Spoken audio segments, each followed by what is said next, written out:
PC. Forward.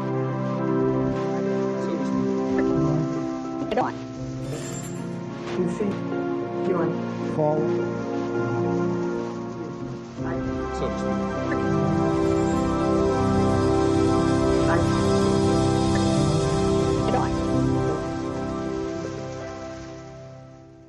1992 was a year of kings. There was the LAPD beating of Rodney King, videotaped from an apartment balcony, and the hovering coverage of TV cameras and helicopters circling the city as the public rebelled. It was nearly 25 years after the assassination of Dr. Martin Luther King, and Bill Clinton, a child of the 60s, was campaigning to become commander-in-chief, a king among the contenders. Hold on just a minute. Here's Larry King. Hello? Then there was Larry King, who was anointed as the father of talk show democracy because TV viewers could phone his program and ask the candidates questions on the air. The viewer calls to King's show was seen as a seed of a future TV democracy in which citizens could vote for a candidate or pending legislation by picking up a special remote control and voting yes or no. Taking viewer calls on Larry King's show is TV evangelist Pat Robertson, whose organization, the Christian Coalition, seeks working control of the Republican Party by 1996. I'd like to ask Mr. Robertson two quick questions. One, what he thought about the Bush quail commercials. Were they effective? Should they have had more family values on them? Also, how can you say you want a party of inclusion when you're so blatantly anti-gay? Behind the scenes and off the air, Robertson's media advisor tells Robertson how to turn around or spin the caller's question. You take the one sentence, turn it around, go into another issue. Remember, you're answering the question. Okay. You can talk about anything you want to. Well, I am moved. I want a kinder and gentler nation. This Bush campaign phrase was written by spin doctor and speechwriter Peggy Noonan. Because America is so infused by media that we are all spinning in a way. We're embellishing our story. Embellishment is okay. There's... What's not okay? Where does spin begin? The disingenuous part, the calculating, this isn't the whole truth part. If he tries to corner you on Buchanan, do the same thing, slide off it. Go back to the inclusion. You gotta expand the party, and you gotta bring everybody together. You can't worry about the problems of 1992. You gotta look ahead to 96. Focus on the future. So to speak. PC. Forward.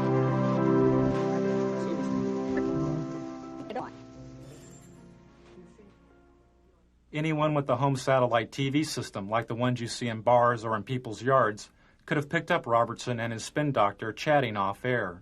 Dish owners are able to receive two types of TV. One is the regular TV programming you normally see on cable or the broadcast networks. Is that Helmstead still the next one?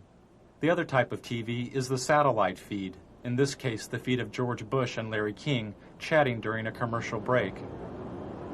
Kind of weird being seen around the world. Technology. It's amazing. I think Saddam Hussein is watching this during that.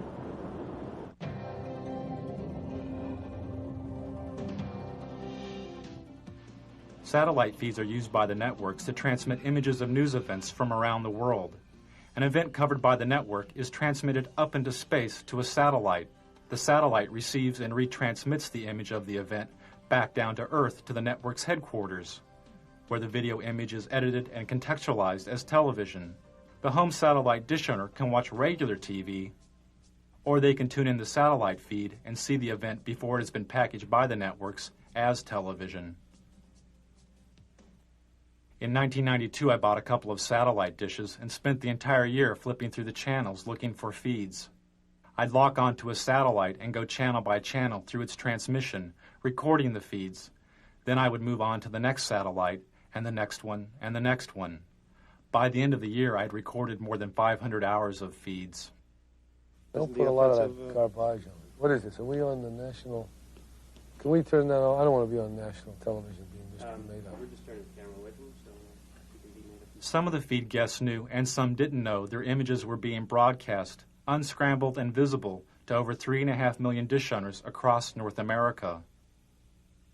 Those who knew they were being watched attempted to stay out of satellite TV's wide frame. But after spending hours a day inside of a television studio, television had become their home.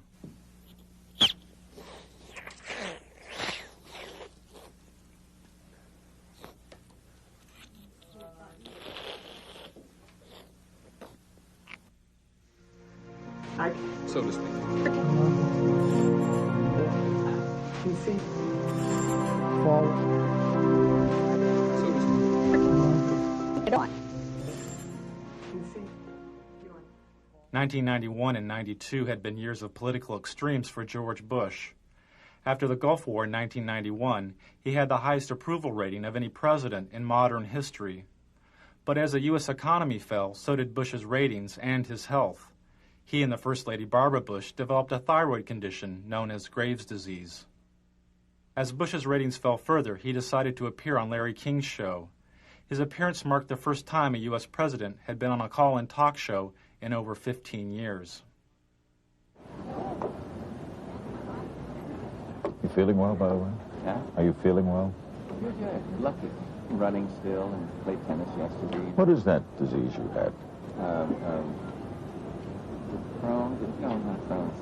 Just thyroid. I don't know what it's got in it. What are they? They drug treat it, right? Take a drug every single morning. Little blue thing, Synthroid or something. And it wasn't hard. It's what the thyroid does to make your heart fibrillate. It's been very good. Now, I took Halcyon for a long time after my heart surgery. Are you often at it? I don't know that it's bad, Larry. It's the best sleeping pill in the world, but not daily. No, oh no. Okay. Now it's gotten such a bad rap. Halcyon had gotten such a bad rap that its product license in Britain was provisionally withdrawn. Some users of the drug complained of amnesia, anxiety, delusions, and hostility. When Bush started the election year, he was taking a sedative during a visit to Japan when he fainted and threw up on the Japanese prime minister. For Bush, the image of the event could have been devastating. News stories of Jimmy Carter's fainting created a symbol of a failed president.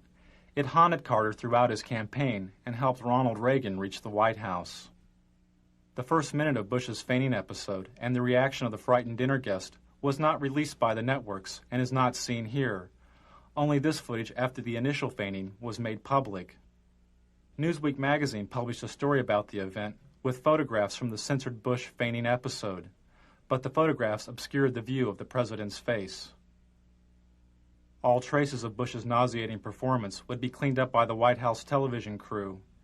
Even this mantle photo of Bush's face next to a white baby's blanket may have looked too much like his face in Barbara's white napkin in Japan.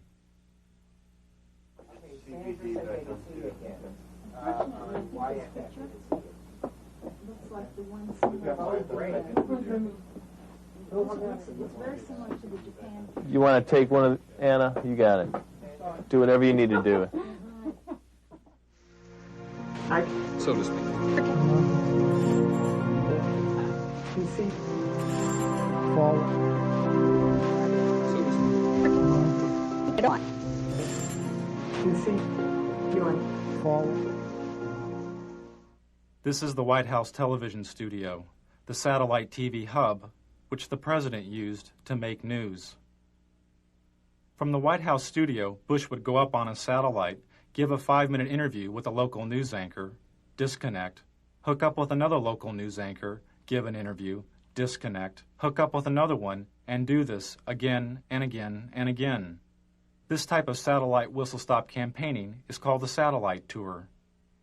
This is a technician at the White House hooking up with TV stations in South Carolina and Florida for a satellite tour by Barbara Bush. Channel 4, do you read us in Washington? WYFF. Come in, come in. Remember that every single man, woman, and child in the state of South Carolina awakens to a freer, safer world because of George Bush. WIS, do you hear us in Washington? I would remind people that every single morning we all awaken to a safer, freer world because of George Bush. WCBD, do you hear us in Washington? And Nicole, I would remind you and the people of Florence that all of us awaken every single day to a freer, safer world because of George Bush. WCSC, do you read us in Washington? They themselves awaken every single day to a freer, safer world because of George Bush. Campaigning via the satellite tour allowed the candidates to cover long distances. But there was another major benefit. They could bypass the national TV networks. There was no need to feed through the TV network center and on to the local stations. The campaign was now the center and its own television network. This is great. I love these.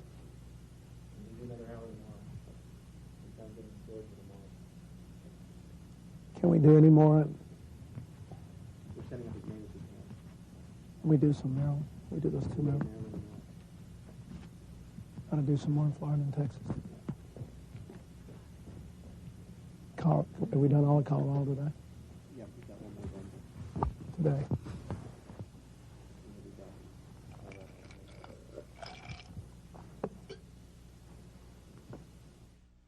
Another way the candidates made news was by creating their own TV news stories called the video news release. The video news release was given free of charge to local TV stations. Sent via satellite by the candidate, the video news release consisted of a campaign-produced TV news segment, complete with intro text for the local TV anchor to read, and a news story edited by the campaign. I feel I have the experience and leadership to take America in new directions. One new direction, Job Training 2000. Mr. Bush's plan to retrain blue-collar workers and the unemployed for new job opportunities. The country's 11 largest business organizations endorsed. Nearly all the major candidates placed a video news release on local television, and nearly half the local TV stations which aired the releases didn't report that they had been produced by the candidate. For instance, this story's reporter, Michael Caputo, wouldn't be identified as working for the Bush campaign. Primaries March 17th. In Washington, this is Michael Caputo reporting. The campaigns had to pay out of their own pockets to produce the satellite media tours and video news releases. But their best and cheapest way of making news was through the TV talk shows. And the candidate's talk show of choice was CNN's Larry King Live, which made the front page of the New York Times 57 times during the election year. Before Al Gore was famous, Tammy, on his book tour, he drove over to Mutual Network all by himself, came up in that great Crystal City elevator. I still remember the day I became famous.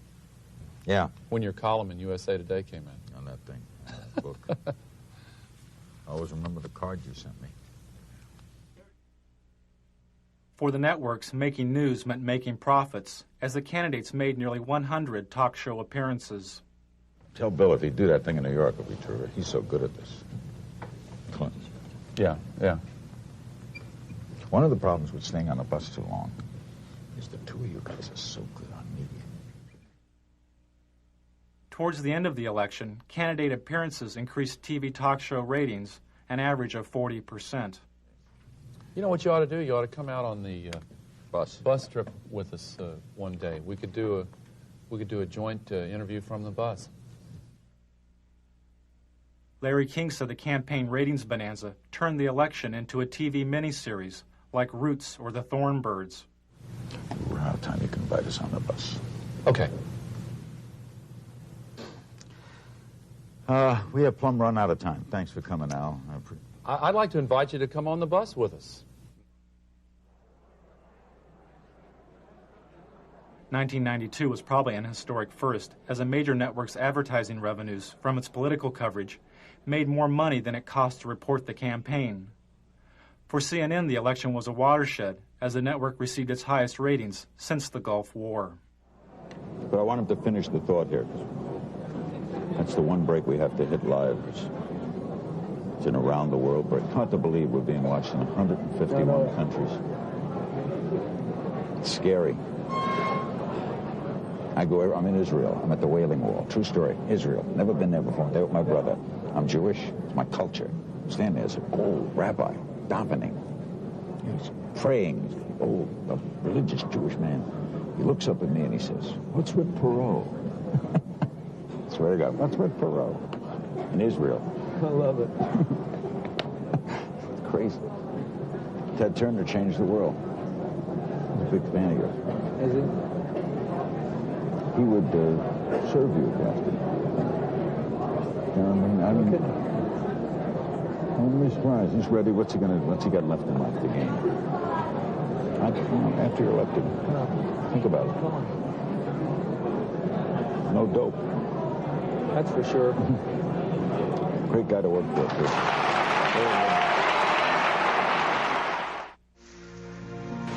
So to speak. You see? Forward. So to speak. Get on. You see? Going forward. So to speak.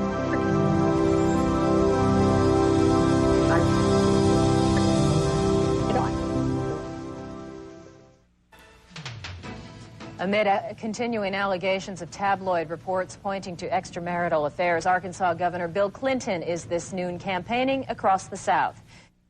Hello, Mike. Everybody in America who's had problems in their marriage, who either wound up divorced or who got back together, votes for me. I'm a shoo-in. Can you hear me? I figure if everybody in Maryland who's ever had trouble in their marriage and they're still together, or who's ever been divorced votes for me, I'm a shoo-in. Hello? And you know, if every American couple who's either been divorced or had problems and stayed married votes for me, I'm a shoo-in for re-election. I think the American people are smarter than the pundits. Before Clinton was shooed into office, he had to compete against a host of other Democratic candidates. The media focused on 4 of these candidates, but Larry Agron was a 5th candidate the press did not report on. There's no makeup here? During the 1992 U.S. Conference of Mayors, the New York Times reported that, quote, dozens of mayors seem to agree on one thing. The single candidate who truly understands urban needs is Larry Agron, unquote. They promised to bring this stuff over. None of the networks mentioned Agron's presence at the convention. How about if I run over that Super Saver? One of Agron's staff had to run over to the Super Saver and buy some makeup because the network had broken its promise to provide it. This was typical of the media's treatment of Agron. When he appeared at this Democratic candidates forum, this Associated Press photo simply cropped Agron out of the frame.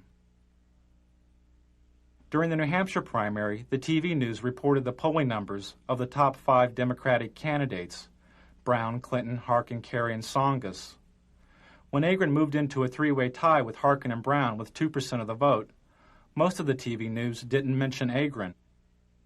The day Bill Clinton captured what may have been the most valuable airtime of the entire election, as he spoke to 50 million viewers about his alleged affair, was the same day that a poll showed Agron's support at 4%. He had passed Brown and was the 5th leading candidate. When ABC's Sunday Evening News reported this poll, they simply deleted Agron entirely by not reporting his candidacy. During the New Hampshire primary, Agron's only live commercial TV appearance was through this satellite feed to ABC's Nightline. But the Nightline program wasn't directly about the election. When Agron complained to news executives about his lack of coverage, he was told he had not earned the right to media exposure because he had not received enough media exposure. And on stage, the 5 major contenders for the Democratic presidential nomination. Although Agron was on the ballot in nearly half the country, he was barred from most televised debates, including this one sponsored by the League of Women Voters. He couldn't meet one of the League's main criteria, which was, quote, recognition by the national media as a candidate meriting media attention, unquote. Good evening and welcome to the Democratic presidential candidates debate on urban America. Agron wanted to debate on urban America, calling for a 50% cut in defense spending and the reinvestment of some of that money into America's decaying cities. We are going to be coming to you, live from Lehman College, and you'll hear a bit of a disturbance in the background, but we'll go on with that in any case.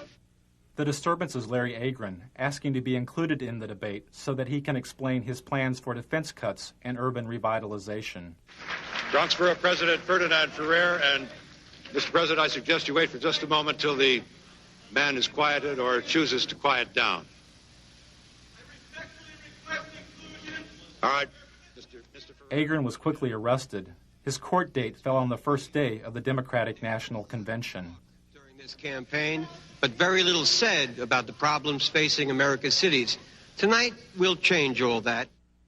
Without media exposure and the debates, Agron couldn't quickly receive federal campaign funds, and his candidacy lost momentum. You look all right on camera. What's that? You look all right. There's no hot spots. Really? Okay. Well, you usually got a mustache that shows through here.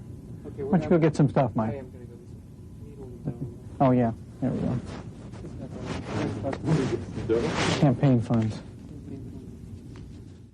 The Democratic Party refused to include Agron in the debates or speak to the networks on his behalf. Agron talked about his exclusion, saying, "I've challenged my own party for its continuing complicity in Cold War thinking, Cold War rhetoric, and Cold War budgets." To restore order right now, there are 3,000 National Guardsmen on duty in the city of Los Angeles. Another 2,200 stand ready to provide immediate support. So to speak. PC. Forward.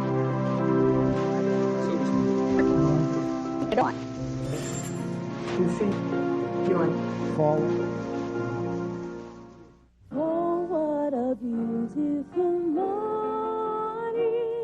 In 1992, the networks had their own solutions for urban decay. This morning we're here looking for solutions. CBS looked for solutions at LA's Martin Luther King Hospital.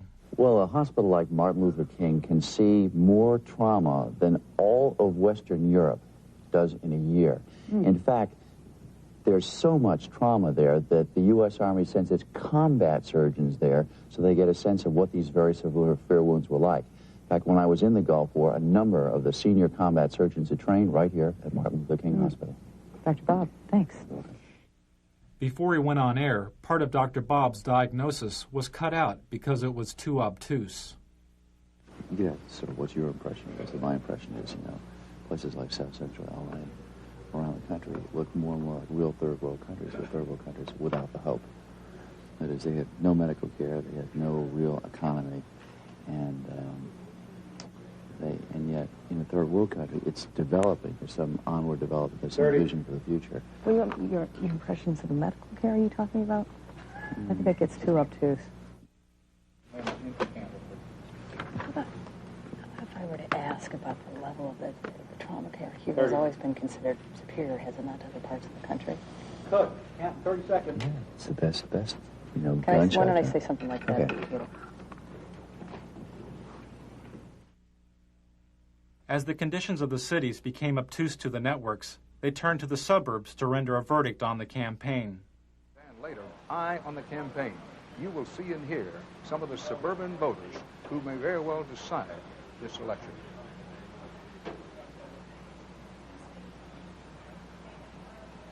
Back now live from St. Louis. There is news far beyond this city tonight.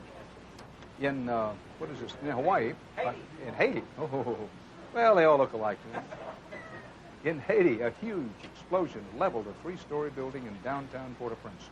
At least 15 Haitians were killed. Take a look at the roads leading into and out of Los Angeles. Lately, you see more taillights than headlights. A lot of people leaving this town for good. Where are they going? Anywhere else. Why? While the ethnically diverse cities were abandoned for the homogeneous suburbs, the networks created their own recipes for the melting pot. Make a note. Give it to Kathy, who may be the best at this. Since we're going to wish people a happy Rosh Hashanah, which is my idea and a good idea, just don't forget to check when Ramadan is. We have to wish all of our Muslim friends happy Ramadan. And then behind that, when you get to the Buddhist New Year, the year of the rat or the year of the monkey, whatever it is, we have to... got to be politically correct here, pal. After 4 Los Angeles police officers were found not guilty of assaulting Rodney King, the TV news moved away from the residents of L.A. and into the sky with 13 television-equipped helicopters. No justice, no peace. No justice, no peace. I'm sorry, we're still hung up in our court here.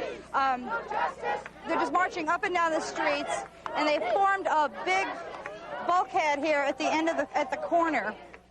The distant coverage in the sky was emulated on the ground by the scarce street reporters who tried to glide by without speaking to the protesters of the verdict. With the chants, no justice, no peace is what they're chanting. You can hear them now. We can keep going here. Well, let's go. No justice, no justice, no peace. No justice, no peace. We ain't got nothing to say. Change, people. There should never have been a change of venue. No justice. There should never have been a change of venue. And as a result, this is what you have. This is what you have. There's not Crips down here.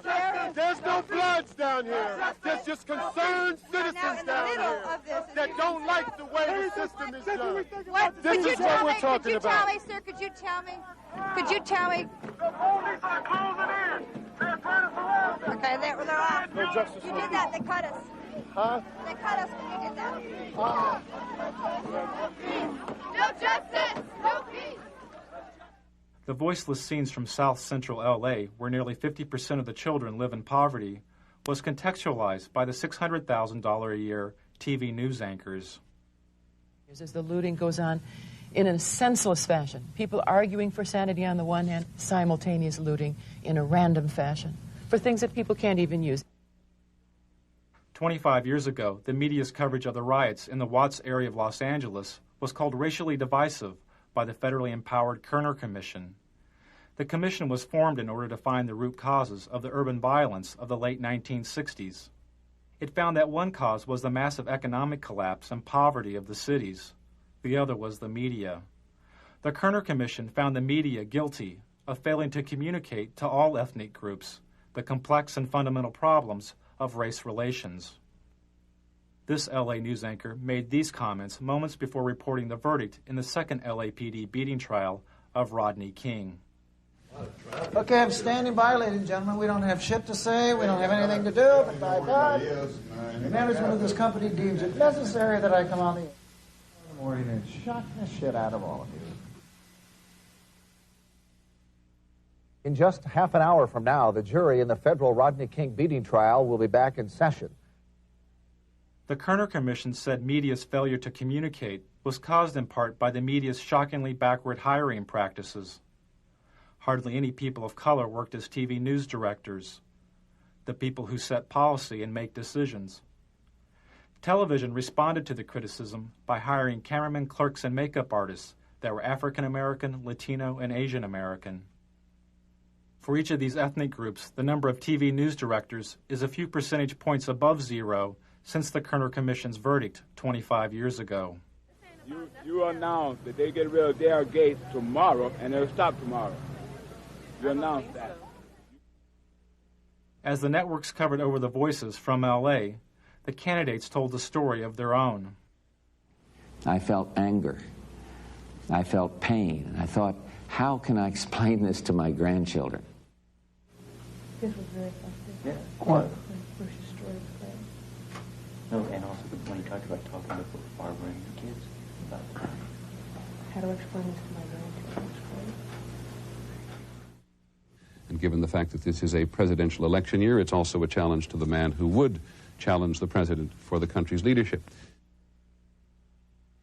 But if you can really tell one good story about you.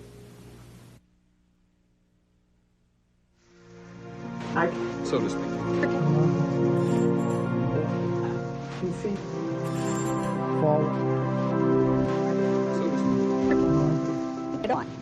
Of course, everyone knows the old rhyme. In 1492, Columbus sailed the ocean blue. We know his voyage took him to the New World, and his arrival changed the world forever. But beyond that, much about Columbus remains the subject of some dispute. During the celebration of the 500th anniversary of Columbus's discovery of the Americas, the only satellite feed I found with a Native American guest was this feed to a local morning talk show. The guest is a historian and a member of the Cherokee Nation.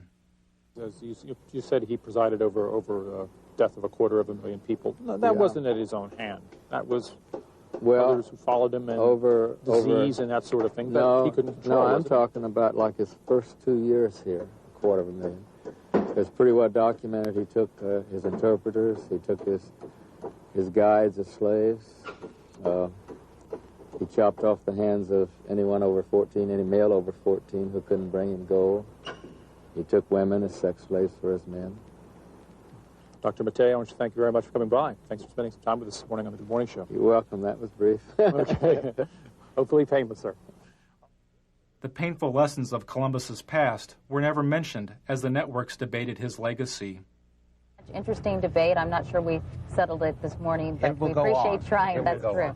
Thank you both. Thank you. And we'll be back with more of our special edition of Today on Governor's Island right after this.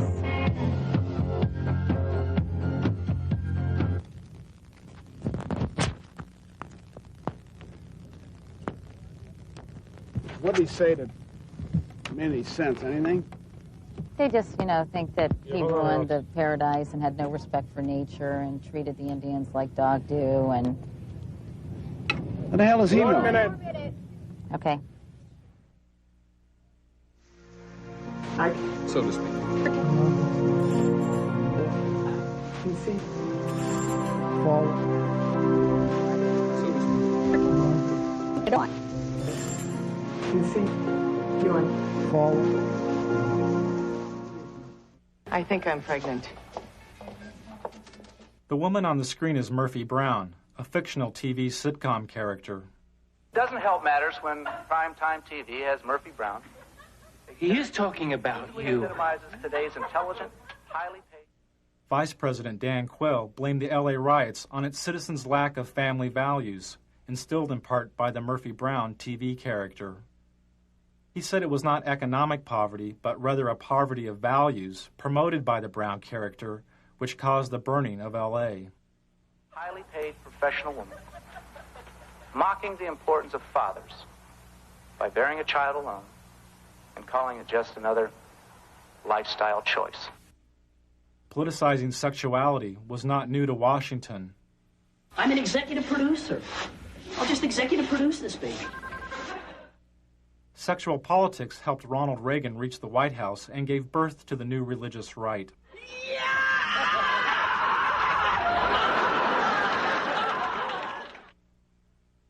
After the Republicans lost the presidency to Jimmy Carter, some conservatives theorized if the Republican Party would oppose abortion, they could split the strong Catholic voting bloc of the Democrats and elect a Reagan and Bush ticket to the White House. As a senator, George Bush was against outlawing abortion. But as Reagan's vice presidential running mate, Bush changed his position and supported a ban on abortion. Well, you haven't given us any specificity about where you stand on this, Senator. In the past, particularly in the House of Representatives, you voted against federal funding for abortions, and that meant for poor women. In some circumstances. Well, tell us the circumstances, please. All right. The circumstances debated have involved rape and incest and life, where the life of the mother is in jeopardy. As a congressman, Al Gore voted against using federal funds for abortion. But as a vice presidential candidate, he changed his position and supported using federal funds for abortion as part of the Clinton health care plan. That's what freedom is all about. That's what tolerance is all about. That's what our country stands for. Well, I'm still confused. I'll try one more time. When you voted against federal funding for abortions, except under the three circumstances you outlined, had your vote carried the day, you would have imposed your belief on poor women in this country. There was no and there is no national health insurance program today. We do not have the kind of comprehensive coverage. After the abortion questions, Gore's media advisor tells him how to turn around or spin the A question. I don't want to be afraid to turn the question. They ask about A. They say, listen, Sam, I want to talk about, you want to find out. I want to talk today about, and then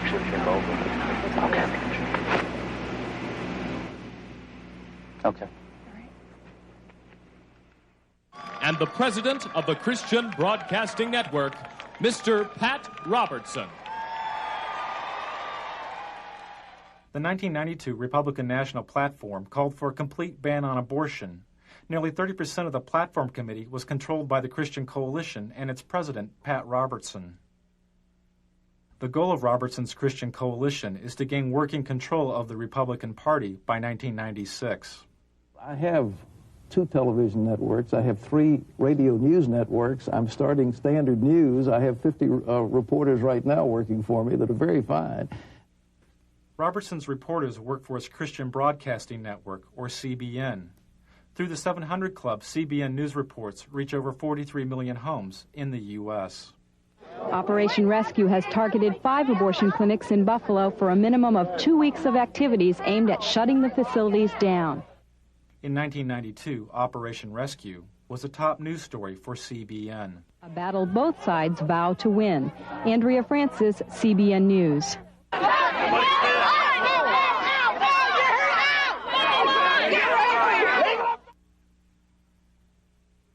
On the first day of the Republican National Convention, Operation Rescue broke through this line of clinic defenders and blockaded an abortion clinic near the convention site.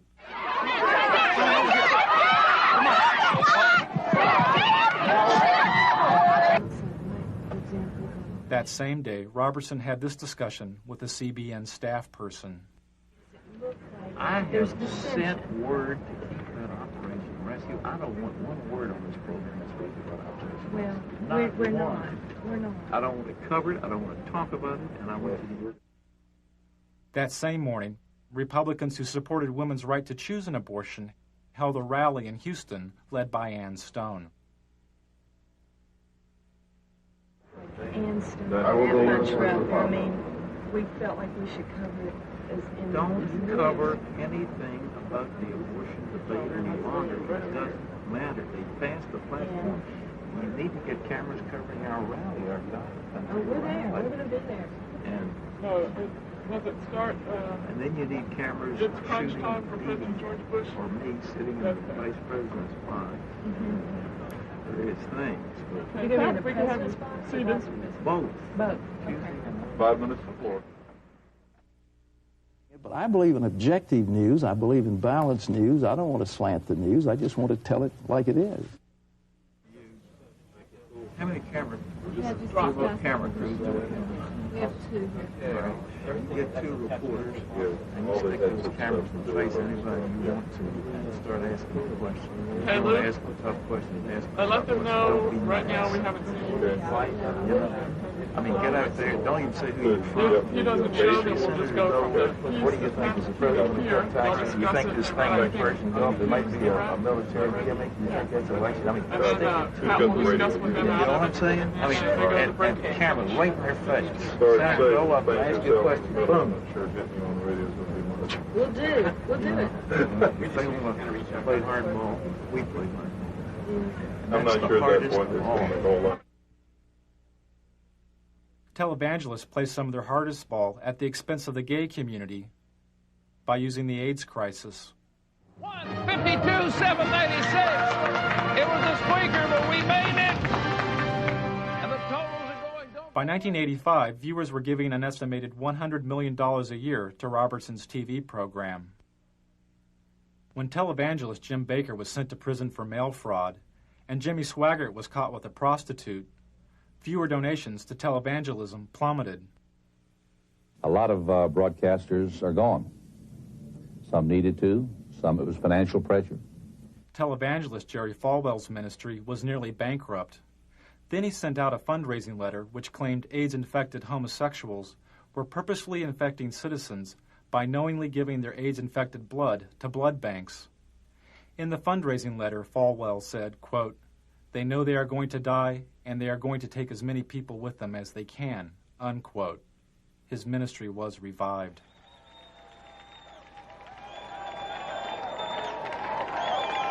"75 years ago, a plague descended upon the world and covered the nations of Eastern Europe like a dark cloud.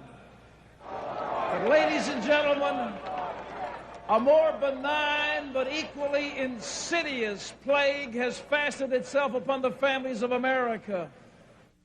At the Republican National Convention, Robertson characterized communism and government bureaucracies as plagues, a thinly veiled reference to the AIDS crisis. Robertson supports the theory that gays have conspired with other supposedly subversive agents in order to undermine the nation. Ladies and gentlemen, the carrier of this plague is the Democrat Party. That Republican convention was one of the most hateful things. I'm a Republican, but I'll tell you what, Pat Robertson personally was one of the reasons why I voted against George Bush. Okay, now, Pat, he's saying you would not let a pro-choice person chair your party, or you would try to stop it.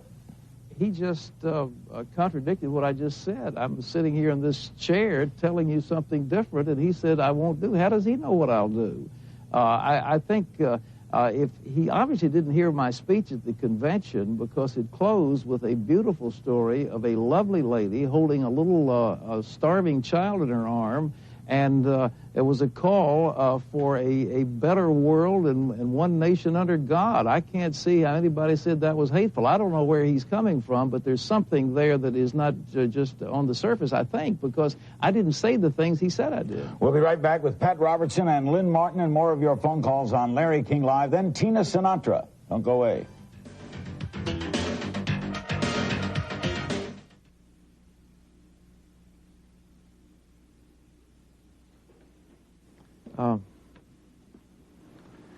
That guy was on the wall.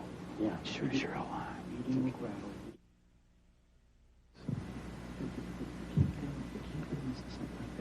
take the one sentence, turn it around, go to the other issue. Remember, you're answering the questions. Okay. You can talk about anything you want to. Yeah. What's that? Did you get a good question? No. This last one is. The last one, I didn't get I it. said, who in the heck is screening these calls? I've had one person call him a bigot. I've had another person call him a zealot. Let's get some balance out there. Well, the last one. It's too late. The last one's okay, but the first three were all homosexuals. I know. Remember, I've had this before. You can answer the question any way you choose to. I hear you. All right? Remember, so take it where you want it to go. Take it where you want it to go. I don't like the producer of this segment. Well, they were trying to set me up. That's what they told me. And that's what the Harris people told me. Did they accomplish it, or have I come back all right? No, I think you're fine. I think that I'm just very upset. Yeah. Well. You hasn't come across anybody as being angry. I don't know. I'm not angry. Who's angry? You look good. Well, thank you. I think they'll be out of here in about another. I hear you. You're right. So to speak. You see, Forward. So to speak. get on. You see, you're on. Forward.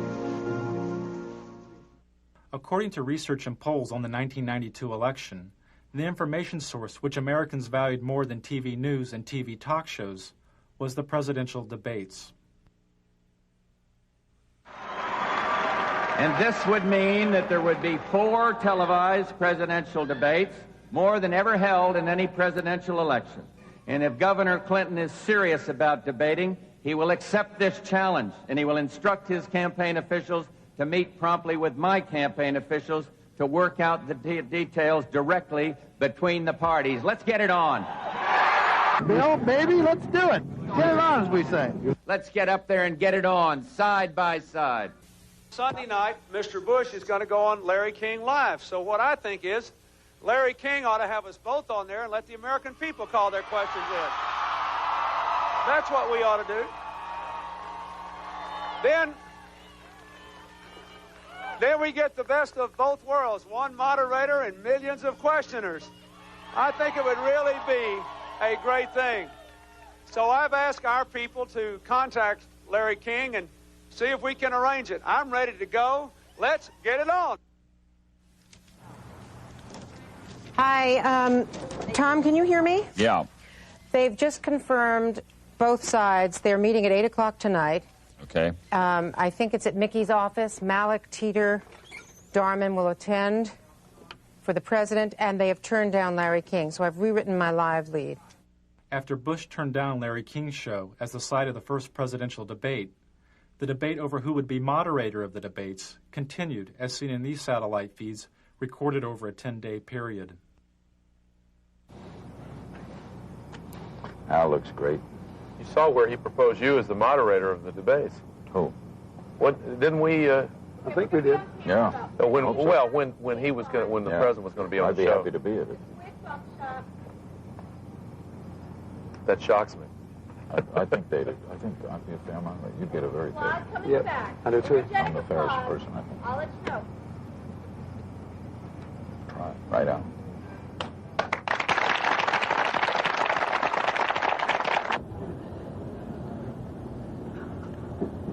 You're doing great. I will tell you. I'll be the first to tell you. Did they pick the journalists today for St. Louis? Mm-hmm. Did they pick the reporters? Not yet. Mm-hmm. Okay. Thanks. And I still think, you know, there's a lot of merit to that. Who's on Sunday night? Do we know yet? No, the moderator? I don't think so. We know yet. No, it hadn't been chosen. But you have input, they have input, Pro has input? That's correct. Well, right up my alley. That stuff's right up my alley. No one would get an edge. What's that? Be fair.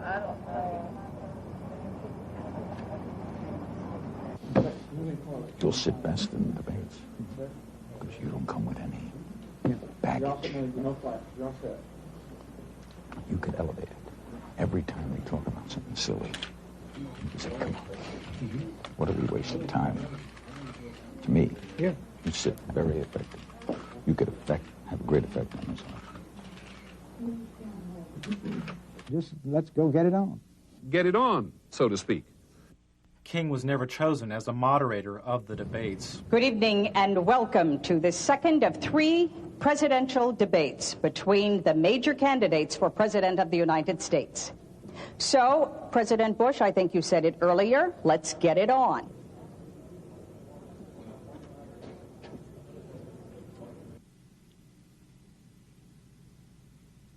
Good morning. The latest presidential polls show President Bush is closing in on Bill Clinton in the final week before the election. One poll shows the 2 candidates are almost even. A CNN USA Today poll shows Clinton and Bush virtually deadlocked. 4 days before the election, George Bush made his final appearance as president on Larry King's show. What a night, what a finish. What a year for me. Huh? A year for me, it's been unbelievable.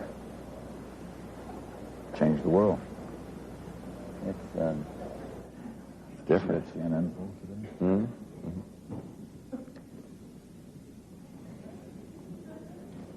Unbelievable. Strangest year in the history of me. I hear you, Tom. Tell me about it. What? Tell me about it.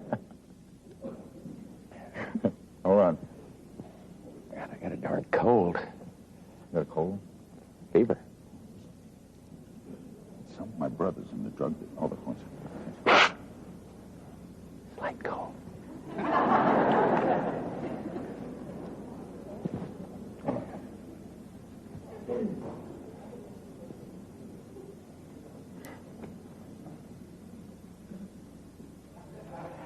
Thanks, Patrick. Right ahead, a historic evening. 90-minute special, Larry King Live, with the President of the United States and your phone calls. It's next from Racine, Wisconsin. Don't go away.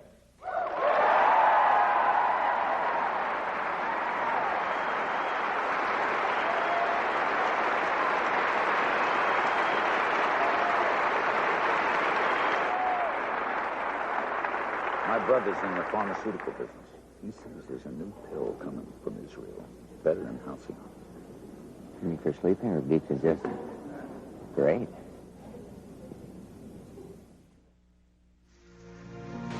So to speak. You see? Fall. So to speak. Get on. You see? Yawn. Fall.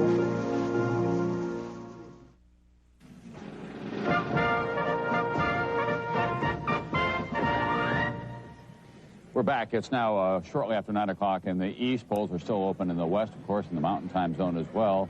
There's a winner in the Rocky Mountain states. Colorado, 8 electoral votes. Perot was a big factor, taking away... 3 years after Bush's defeat, the Christian Coalition tripled its active membership to 1.5 million members. Clinton's taken New Mexico, according to them. Its annual budget has more than doubled, and the coalition holds virtual veto power over the Republican nominee for president in 1996. Rhode Island. Delaware. Mr. Roberts, would you like to reorganize the Republican Party around the Christian tenets that you hold so dear? I would like to see a winning coalition like Ronald Reagan had. I think we've got to get economic conservatives together with social conservatives and some who are foreign policy advocates of the foreign policy initiatives that we've seen very successfully over the last 10 or 12 years, and to put together that coalition. And I think that the last thing we need is recrimination and finger pointing and that sort of thing. It's good. The Republican Party will probably have a splendid opportunity if we have some economic collapse in the next 2 or 3 years to come back strong in 96. Pat Robertson, thank you very much. Thanks. Frank Gumble? Tom, that's the closest we've seen to the start of what might be a round of finger pointing. How much of it do you think we are going to see? Well, I think that the Pat Robertson movement, and he's not the only one who's involved in it, is very important and to some Republicans a little terrifying right now because they're very well organized. He says we're very important and very well organized in county by county. Yes, the new religious right.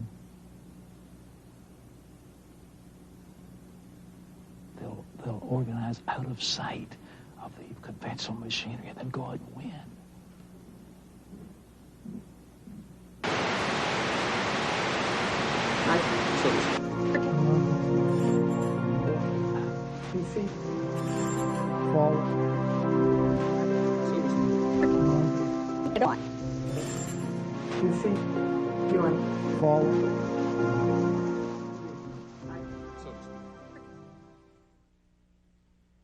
It was reported after the election that the Clinton White House uses the Department of Defense to intercept satellite TV feeds on a regular basis.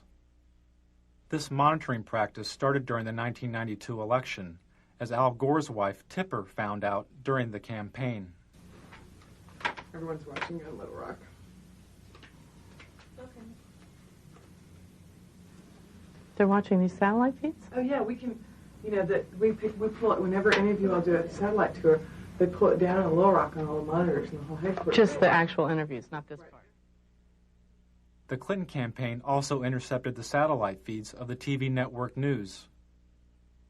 Clinton strategists would watch the network's satellite feed of a network news story about Clinton. This would give the strategists the ability to respond to the story before it ever aired on regular network television. Certainly his goal is almost within reach. Clinton's trying to lift his sights beyond the attack politics. 4 years. Feeling that his goal is almost within reach, Clinton is now trying to lift his sights beyond the attack politics of the campaign. Clinton also monitored the satellite feeds of his opponents. According to the American Journalism Review, the Clinton campaign intercepted the satellite feed of a Bush commercial 36 hours before the commercial aired on network television. But here's what Clinton economics could mean to you. $1,088 more in taxes. $2,072 more in taxes. By intercepting the feed, Clinton strategists had the ability to respond to Bush's ad before the ad had ever aired. 4 years ago, he asked you to believe him. Read my lips. Now he's asking you to believe his attacks against Bill Clinton. I need to get the big banner on the PVC. I need to use it as a tool to flush out the Bush quail sign, say abortion, right in the corner there. You copy it? This is a satellite feed of a Clinton rally. The person you just heard speaking was probably one of Clinton's security team standing near an open microphone on the stage. The instructions he was giving may have come from Clinton's staff in Little Rock, which regularly monitored the feeds of Clinton's rallies. Don't point. I know. And there's somebody who ripped that Dodger sign out of the picture. Somebody going to go barter this set and you caught this? They're going to get this place doing it. That abortion is going to kill us too. We can't block everything. Little Rock would watch the satellite feed of the Clinton camera slowly panning the audience like a surveillance camera. If they saw a protester at the public event, Little Rock could call the rally site to alert security. But whenever we do a live satellite feed of like a big rally or something, there was a really very interesting instance. The Buffalo rally, there were some protesters. Mm-hmm. And Little Rock saw it where the advanced people couldn't because they were backstage. So the desk, Dwight and those guys called the advanced people on the cell and said, no, walk 10 feet to the left. There's a sign and the camera shot there. Edge that guy over. I mean, so it's like Little Rock directed Buffalo and watched it dismantle on television. They watched the dismantling of a problem. Right. And they, you know, where the advanced person is in a sea of 2,000 people, Little Rock was able to say, move to, I can see you on TV. Now go 2 people over to your left. It was really very fascinating. High tech. Yeah, that's good. So that's why when they said there are shadows in your face, that was Little Rock calling, saying shadows on your face. Oh. Yeah. See, everybody watched.